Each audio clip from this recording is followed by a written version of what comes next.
Yo, what is up guys? Welcome back to another video. I was feeling a little lazy today, so I'm going to give myself a pass and we're going to talk about some settings, at least what mine are. I get a lot of comments here and there, not a lot, but a good amount about what my settings are, and most of the time I respond telling people, oh hey, just look down in the description, and that's true. I do put my controls down in the description. That's not going to change. But I think there's a good number of you that will appreciate this video because you know, sometimes just the description isn't enough. You know, I know I like setting videos too. So anyways, this will be my settings video for 2023, and I'm sure things are bound to change, but this is where things are at right now, so let's get into it. All right, we're gonna keep it pretty simple, go from left to right, starting with gameplay. So let's look down the list here. So split screen, obviously not gonna worry about that because we're not playing split screen. Cross-platform play, I have that turned on. Now, I'm at a high level in the game-ish. I'm like GC2. So the majority of my opponents, I believe, are on PC. I'm not saying that I don't go against console players, I probably do, but the number of console players after a certain point in this game tend to go down quite a bit. But I just keep it on just in case, you know, because I want to get good queue times, whether they're console or not, so I keep that on. For the client rates, I just kind of leave all those on high. This for default. Alright, so for input buffer, I have it set to default, but you guys can do your own little research of what works for you, because sometimes I guess there is, depending on your situation, there might be more or less latency. I need to do more research on this, but otherwise mine's default. Right, and then for these, I have show comp divisions and show extra mode ranks. That's fine. And then I have it set to force default team colors. If you guys like big fancy colors or just, you know, don't care about not having default colors, then, you know, don't have it on, but I just have it on just for simplicity. Okay, for game stats, I have it on main stats only. I think less stats on the screen the better, because honestly, if I had all of them on, my screen would blow up with a bunch of juggles and, you know, aerial hits and whatnot. I don't need that. And last but not least, for tournaments, I have it set to West, but, you know, it's because I'm in the West. On to my camera settings. I'm just gonna get this out of the way right now. People, oh my god, my camera settings are so polarizing. People like just either you love me and you think they're the best camera settings in the whole world, or you're on the other end and you want to strangle me and be like, wow, these settings are dog. Like, who on earth would use these? But for those who are interested, these are what they are. Camera shake is off. If you like camera shake, I guarantee you are a crayon eater. So, you know, if you like crayons, then turn that on. But otherwise, keep it off. FOV is 110. That's pretty standard. Distance 230. Height 80. Angle -4. Stiffness 0.60. Swivel speed 5. Transition speed 1.5. And I have invert swivel not turned on. And if we go into training here, I can show you guys my settings here, or at least what they look like. There we go. All right, pretty standard stuff, I think, but I'm not gonna do too much here. I'm just gonna drive around a little bit, boost around, go really fast, look at the ball for a bit, turn my ball cam on and off, that type of thing, right? The ball again, turn my ball cam off, you know.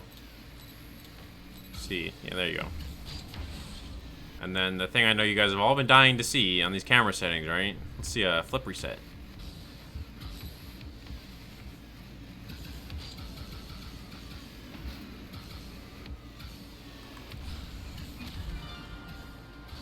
Alright, I mean, there we go. We got ourselves a flip reset on the camera settings. That's always been my judgment of good camera settings, is if you can hit a flip reset on it, they're probably good settings. Anyways, without dragging here, those are my settings. But my biggest philosophy for everyone watching this video is if you want to find good camera settings, definitely experiment and just see what works for you. We're going to move on here to controls. We're going to click here on my bindings and let's see what we have here. So I use a controller. You guys can see that obviously, right?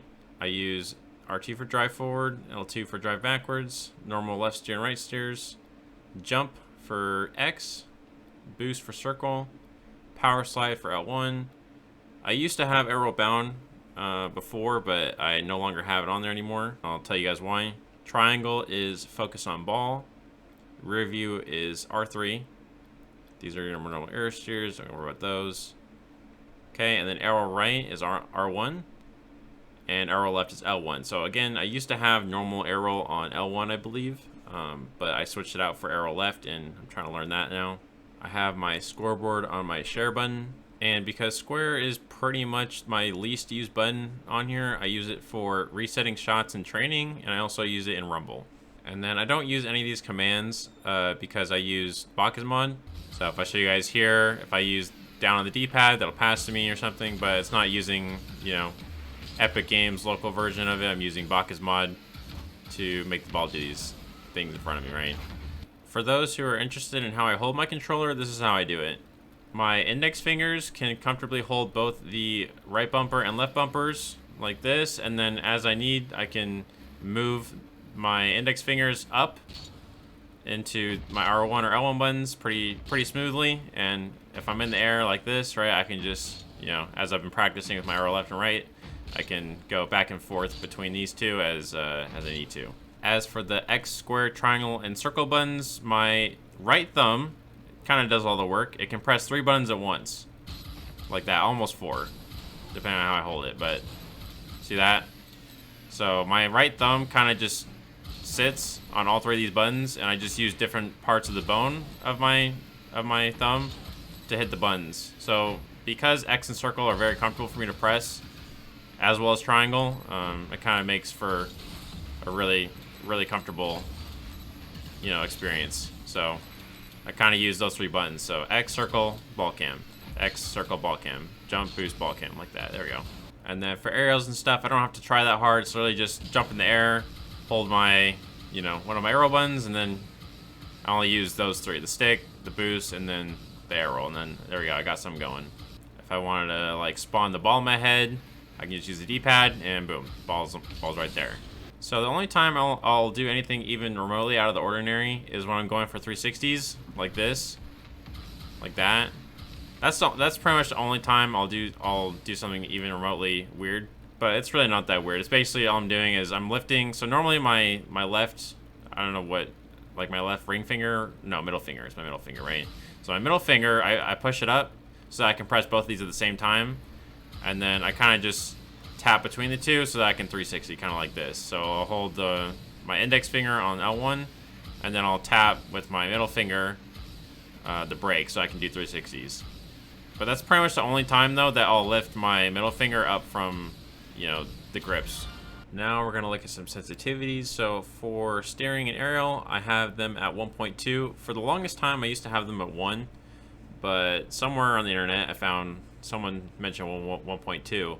And then I tried it, and it felt really good. So I highly recommend 1.2 at least. And I'd say if you're a freestyler, that this could probably go up a lot more. In particular, like especially if you're a freestyler, your aerial sense can go up more than that for sure, because you know you're going for all the aerial stuff. But otherwise, this is what I run. My controller dead zone is 0.10. Again, I hear some people go for 0.5, and I'm sure that's a good number, but I find for me that 0.10 is okay. My dodge dead zone is 0.60. I usually like to teeter between either 55 or 85 for preferences, but for me, I've had it at 0.6 for years and it works for me. So the controller vibration is off and ball cam mode is on toggle, not hold. And then these are, you know, I don't use mouse and keyboard, so these don't matter.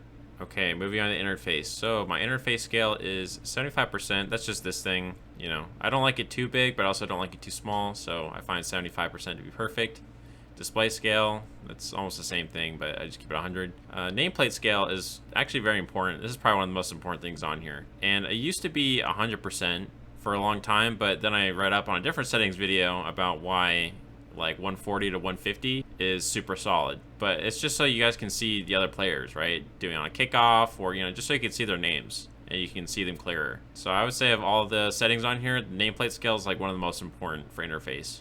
Just being able to make sure you can see your opponents from a good distance and be able to make 50s based on their name tags. I have nameplate mode at default, match notifications at time updates only, because if I got them all, it'd be very annoying, so I just like to get just time updates. Connection quality indicators checked on. Colorblind mode off. Social notices during gameplay turned on. Team colored boost meter as well as on. Metric on, because big numbers are better, obviously. Ball cam indicator off. Ball arrow on. Performance graphs none. Convert platform friends none are off. Player trading turned on. Moving on to video, I have resolution of 1920 by 1080 at a 16:9 ratio. I play on full screen and I have VSync turned on. Anti-alias is off. Render quality is high. Render details custom at 144 frames because I have a 144 frames monitor. Texture, world, and particle detail all at high quality, and effect at default. As for these settings, I only have 4 of them turned on because having the rest on honestly makes my game run terrible. So I will put up with high quality shaders, light shafts, weather effects, and transparent goalposts. That's about all I can deal with. The rest of these just no, they just don't work.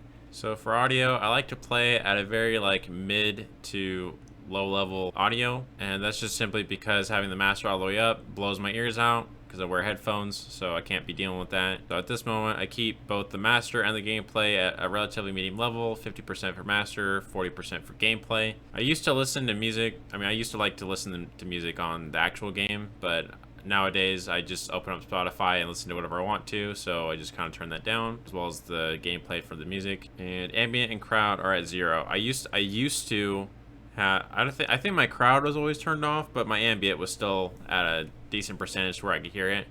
And my only gripe with ambient is that when I'm playing a training pack, especially on a map like Utopia Coliseum, where every time you score there's a big blaring horn, you know, and you just score a shot after shot after shot after shot, and it just goes horn, horn, horn, you know, just multiple blaring horns, and it gets really annoying. So probably one of the best sound changes I made is to just turn ambient off, as well as crowds, so that when I'm in training packs and stuff, those key goal explosion noises that you hear in training packs don't come up and they don't annoy me.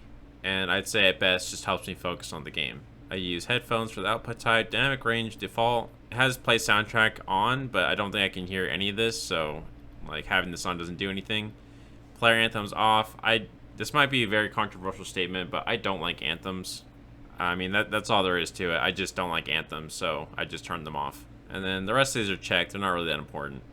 The only thing I'm going to say about chat is that if you're having a really bad day, or you just are getting a lot of toxic teammates, like in a row, then I recommend just turning this off. Just nobody. I know that some of you may be like, oh no, I need to hear their important quick chats or whatever, right? But if you're just having a bad day, I really recommend that you just turn it off, even if it's just for a little bit. And honestly, the worst that could happen is that you get comfortable with it and then never turn it back on again, which honestly I wouldn't blame you. Because if we're just being honest, I swear like half the people, honestly everyone I go against is my enemy in this game, even my teammates. So, you know, it's good to turn off chat once in a while. And that's pretty much all my settings. So I'm going to flash back over the interface and behind all the way to the left there, because I have my interface scale kind of low here. So, you know, if you guys need to see that as a little bit bigger here, I'll give that to you. So I'm going to give you the interface now, give you the controls again, give you the camera, give you the gameplay, and give you the training. I didn't talk about training, but it's whatever. You guys can see that, right? Okay, thanks for bearing with me, guys. I hope that was an informative video or helpful in some way. And maybe if I'm really lucky, you guys will stop asking me what my settings are. But even if you still ask them, I'll let you guys know what they are, even if I've made this video. Anyways, thanks for tuning in, guys. That's all I got for you today. Let me know down in the comments how trash my settings are, if they are. It's okay, you can let me know. Everyone lets me know how bad my camera settings are. It's fine. That's enough of me. Bye.